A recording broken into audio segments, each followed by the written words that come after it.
Hello everyone, my name is Emily. One day, I was at a friend's birthday party and something happened that changed my life. That night, I was standing in the corner of a cramped room, holding a soda and feeling anxious inside. The music was loud, way too loud for talking but perfect for him, Jerry. He was taller than most people, which is probably why he saw me. He walked over with confidence that made my heart skip a beat. "Hey, you're Emily, right?" His voice was clear even over the loud bass. Yeah. "And you are?" I sipped my drink, trying to look calm. "Jerry, I see you around. Mind if I join you?" He didn't wait for an answer, just stood next to me. "Not at all," I said, my voice nearly drowned out by the latest pop song blaring through the speakers. "So, Emily, what brings you here tonight?" he asked, leaning in.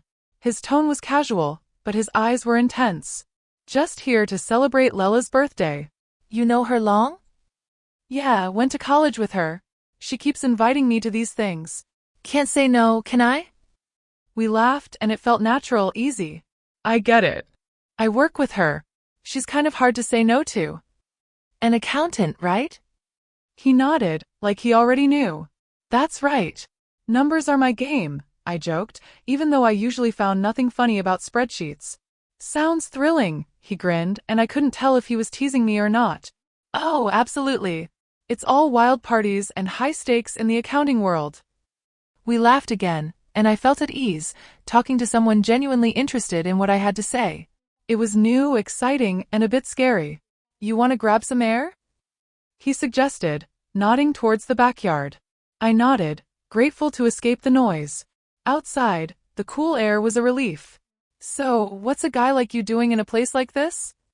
I asked, trying to sound more confident than I felt. "Just looking for a good time, I guess. And maybe someone cool to hang out with," he said with a smile that made his eyes crinkle at the corners. We talked about everything and nothing. Movies, books we liked, how he was into graphic design but stuck in a corporate job he didn't love. It felt like we'd known each other for years. As the night wound down, he pulled out his phone. "Can I get your number? I'd really like to see you again, Maud." I hesitated, not used to this kind of attention, but something about him felt right. "Sure," I said, typing my number into his phone. He smiled, his whole face lighting up. "Great. I'll call you. We should go out, just the two of us." "Sounds good," I managed, my stomach doing flips. I watched him go, a part of me still in disbelief that this was my life now. Maybe turning 33 wasn't so bad after all. Maybe it was just the start of something truly great. The days after Jerry's call felt like a blur. Before I knew it, I was getting ready for our first date. My nerves were all over the place, since I didn't have much experience in this area. I chose a simple blue dress, nothing fancy, but hoped it would do the trick. Jerry picked me up at 7 sharp. His car was a clean, well-kept sedan, nothing flashy, but it suited him. As I got in, he flashed me a smile that could knock you sideways. "You look great, Emily." "Thanks," I mumbled, my face probably as red as a tomato. "You look nice too." Dinner was at this cozy little French place he knew. The food smelled amazing, but my stomach was doing somersaults. We ordered pasta, him with some fancy sauce and me with plain old marinara. "So, Emily, tell me something about you that no one else knows," he said, twirling his spaghetti expertly onto his fork. I chuckled, playing with my food more than eating it. "Well, I'm pretty boring, but I guess not everyone knows I can solve a Rubik's Cube in under a minute." He raised an eyebrow. "Really now? That's pretty cool. You'll have to show me sometime." "Sure," I said, starting to relax a little. "What about you? Any hidden talents?" "I make a mean breakfast burrito," he boasted with a grin. "Best you'll ever have." "I'll take your word for it. Maybe you can prove it sometime," I teased. The conversation flowed, and for the first time in a long while, I felt like I was exactly where I was supposed to be. The next few weeks were a whirlwind. We saw each other constantly. Jerry would come over after work, and I'd meet him for lunch near his office. He showed me his favorite spots around town, little nooks I'd never noticed before. It was like seeing the city for the first time. Things took a serious turn when he invited me to meet his parents, Calvin and Susan. They lived in a small, cozy house full of photos and little decorations. Susan hugged me the second we walked in. "Oh, we've heard so much about you, dear," she said, squeezing my shoulders. "She's lovely," Jerry said, and I could tell he was pleased. We sat down to dinner, and the conversation was non-stop. So, Emily, Jerry tells us you're an accountant. That must be interesting, Calvin said, passing me the potatoes. It has its moments, I replied. Mostly just numbers, but I like the order of it. And how's your family? Susan asked, genuinely interested. They're good, thanks. My dad's a businessman, always busy, but he's been really supportive of me. It was all happening fast, but it felt right. It was as if everything in my life had been leading up to this meeting. Jerry made me feel like someone finally saw me for who I was, not just some plain Jane accountant. One evening, a few months into our whirlwind romance, we were walking along the riverbank. The city lights reflected off the water, and it was picturesque in a postcard kind of way. Emily, I've been thinking, he started, stopping and facing me. Yeah? I asked, my heart starting to race. I don't want to wait any longer. I know this is fast, but will you marry me? Just like that. My world changed, no hesitation, no doubt, just a simple, yes, Jerry, I'll marry you. The whirlwind didn't stop there. Soon after, I introduced Jerry to my father. He took to Jerry immediately, appreciating his straightforward manner and obvious affection for me. He's a good man, Emily said, giving his approval, which meant the world to me. So, we got married. It was a modest wedding, nothing too extravagant, but it was perfect for us. I even found myself loving the way I looked in my wedding dress, something I'd never imagined. Smiling wide, I posted photos on my social media, sharing my joy with friends and family. After the wedding, life didn't slow down, it picked up pace. Jerry and I barely had time to savor our newlywed bliss before he suggested something big.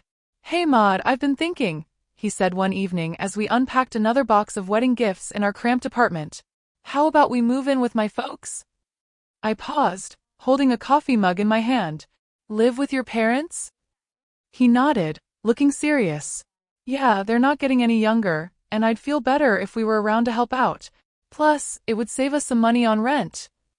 It made sense, but moving in with the in-laws, that was sitcom territory. Are you sure they'd want us there all the time? Absolutely, he assured me. Mom's been hinting about it ever since we got engaged. Come on, it'll be good.